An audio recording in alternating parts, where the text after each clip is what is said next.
Avant de faire cette vidéo, il faut comprendre de prime abord que nous sommes tous créatures de Dieu, mais tous, nous ne sommes pas enfants de Dieu. Il faut faire le distinguo de grâce. Il faut savoir célébrer les petites gloires.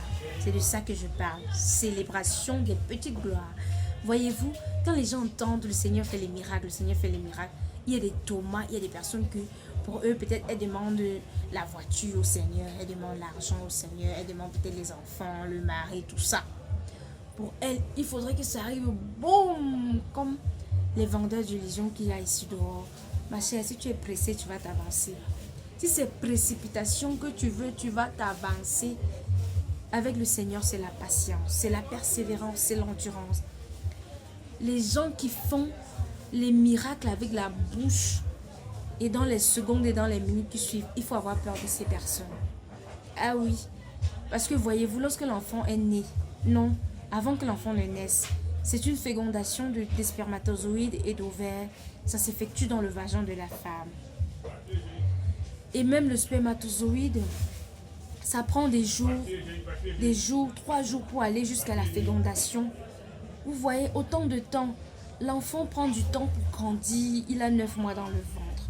Il prend du temps pour commencer à marcher, pour commencer à parler.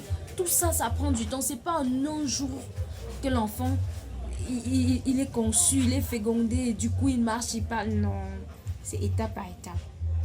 Pourquoi la vie a toutes ces étapes-là et pourquoi avec le Seigneur vous n'êtes pas aussi patient? Pourquoi avec le Seigneur vous n'êtes pas aussi persévérant? Vous êtes tellement pressé, vous voulez vite arriver, vous voulez quitter du premier escalier et arriver directement au dernier niveau. De grâce, si vous êtes pressé, c'est à côté, c'est chez les voisins qu'on va vous prendre dans la sorcellerie. C'est chez les voisins que vous allez souffrir parce que on va toujours vous vendre le rêve, les illusions.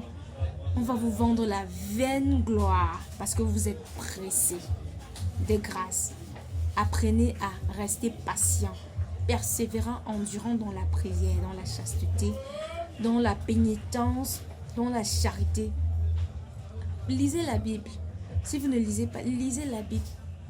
Là, vous allez comprendre quelle est votre mission sur la terre. Lorsque le Seigneur vous a créé, il avait une mission pour vous. C'est pas pour rien qu'il a voulu que vous soyez parmi les vivants. Apprenez à lire la Bible pour connaître et comprendre quelle est la mission pour laquelle le Seigneur m'a créé. Matthieu chapitre 9, verset 23. Tout est possible à celui qui croit. Dieu a les clés de ta destinée entre ses mains. Par ma voix, le Seigneur te parle.